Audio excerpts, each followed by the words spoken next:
America का नुकसान पे नुकसान हुआ है, उसने झूठ पे झूठ बोला है। बिना समय बर्बाद किए जरा ये तस्वीर देखिए, अल्लाह अकबर, जो हाई क्वालिटी आई है। ध्यान से देख लीजिएगा और तमाम उम्मत ध्यान से समझ ले। ये जो जहाज आप देख रहे हैं जो पूरी तरह से परखच्चे उड़ गए हैं, आपको लगता है ये डैमेज है? ये डैमेज इजराइल और अमेरिका बताते हैं डैमेज हुआ है, तो उन्होंने जो कहा होता है डैमेज, ये होती है डैमेज की असलियत। पूरी तरह से जो तबाह हो जाता है ये उसको डैमेज बताते हैं। ये जो जहाज है ये कोई टैंकर नहीं है, ये कोई आम पैसेंजर विमान नहीं है, ये है अमेरिका का सबसे एडवांस, जी हाँ, सबसे एडवांस जासूसी जहाज। इसकी कीमत आप जानेंगे तो हिल जाएंगे, $700 मिलियन। जी हाँ, कंफर्म रिपोर्ट है कि ये जासूसी जहाज था, अब तक का सबसे एडवांस जहाजों में से ये जहाज था। दुश्मन की जासूसी करने के लिए अमेरिका इसका इस्तेमाल करता था। सऊदी अरब के अंदर खड़ा था प्रिंस सुल्तान एयरबेस पर। सऊदी अरब ये हग रहा था कई दिन से कि हमने 10 मिसाइल रोक ली, हमने 9 मिसाइल रोक ली, हमने ईरान के 5 ड्रोन गिरा दिए। ये है असलियत। असलियत ये है कि ऑफिशियल जो आंकड़े आ रहे हैं वो तो सरकार ही दे रही ना, तो पता ही नहीं चल रहा कि हो क्या रहा है।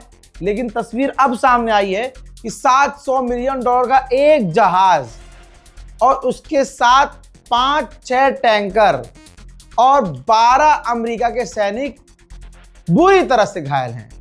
घायल नहीं, बुरी तरह से घायल हैं। जाहिर सी बात है कितने मरे होंगे, अमेरिका छुपा रहा होगा। बैक टू द पॉइंट, मामला यह है कि अमेरिका की हो रही है बहुत बेइज्जती, तो अमेरिका छुपा रहा है। और अरबों ने कैसे कंट्रोल किया है? बिल्कुल अमेरिका और इजराइल के जरिए। आप यकीन करेंगे 70 से ज्यादा ब्रिटिश लोगों को यूएई ने गिरफ्तार किया है। 70 से ज्यादा लोगों को यूएई ने। क्यों? वो 70 लोग जो ब्रिटेन के थे, उन पर आरोप है कि जो ईरान के ड्रोन और मिसाइल से गिर रही थी यूएई पर, वो उसको रिकॉर्ड कर रहे थे। अब सोचिए, जहां अरब में एक अरबी इंसान को जेल में ले आकर कत्ल कर दिया जाता है पीट पीट के। क्यों?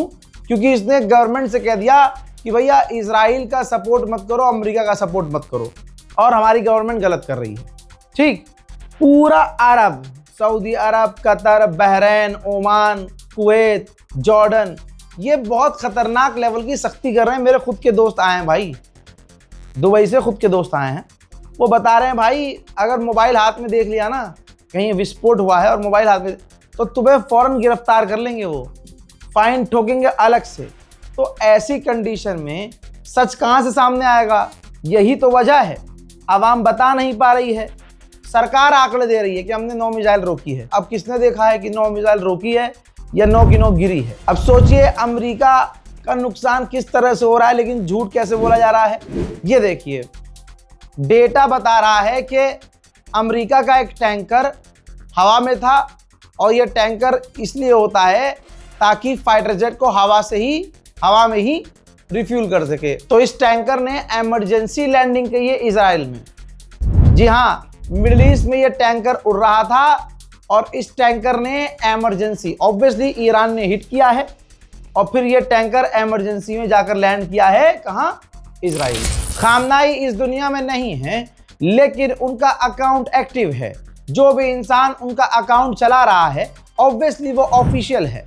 अब अकाउंट जो खामनाई जी का अकाउंट है, शहीद खामनाई का, उनके अकाउंट से ट्वीट किया गया है कि इस वक्त पूरे अमेरिका के अंदर हर स्टेट में लोग चीख रहे हैं, डोनाल्ड ट्रंप के खिलाफ प्रदर्शन कर रहे हैं।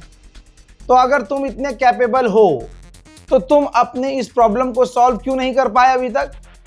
जो तुम्हारे खिलाफ प्रदर्शन हो रहे हैं, जो तुम दूसरे देशों में इंटरफेयर करते हो उनके इंटरनल मामले में, तो तुम अपना ये मामला हल क्यों नहीं कर पा रहे हो? और तुम दूसरे देशों में मिलिट्री बेसिस खोल रहे हो। अमेरिका इजराइल की फितरत धोखे की है। अल्हम्दुलिल्लाह ये बात भी ईरान तक पहुंची है हमारी। अब ईरान के ऑफिशियल ने बहुत सख्ती से कहा है। कौन? ईरान के पार्लियामेंट स्पीकर कहते हैं कि पब्लिकली अमेरिका हमसे बातचीत करने के मैसेज दे रहा है कि हम बात करेंगे, बैठकर बात कर लो, लेकिन पीछे से वो सीक्रेटली ऑपरेशन करने की तैयारी में है। जी हाँ, मैंने आपको कल ही बताया था कि हजारों सैनिक ईरान के करीब पहुंच चुके हैं अमेरिका के स्पेशल मरीन। फोटो भी दिखाई थी मैंने आपको। और अब आज की ताजा जानकारी ये है, ये रही देखिए कुछ जानकारियां। अमेरिका की पेंटागन तैयारी कर रही है ऑपरेशन करने के लिए, ग्राउंड ऑपरेशन करने के लिए। हालांकि डोनाल्ड ट्रंप ने अप्रूवल नहीं दिया है, लेकिन पेंटागन ने पूरी तैयारी कर ली है कि ईरान पर जमीनी हमला करना है और उसकी पूरी तैयारी हो चुकी है। फौज तैयार है, प्लानिंग तैयार है, बस डोनाल्ड ट्रंप को गो बोलना है और उधर ग्राउंड पर हमला शुरू होगा। ये पूरी प्लानिंग है। देखिए, जहां अमेरिका और इजराइल की बात आती है ना, हम कुछ भी श्योरिटी से नहीं कह सकते, क्योंकि इनकी जबान ही कुत्ते की जबान है। इनका अभी कुछ बोल रहे हैं, 2 घंटे के बाद इनका सेम बयान पलट जाएगा। मजेदार बात यह है कि इनको शर्म ही नहीं आती कि भाई दोपहर में मैंने कुछ और कहा था, अब मैं कुछ और कह रहा हूं। ये पूरी तरह से नंगे हैं। हजरात, आपको क्या लगता है, ईरान को बातचीत करनी चाहिए? ईरान को बातचीत के जाल में फंसना चाहिए? हमेशा की तरह फंस जाता है ईरान या नहीं? इस रिपोर्ट को शेयर कीजिए, इंतजार कीजिए अगले अपडेट का। तब तक के लिए जय हिंद।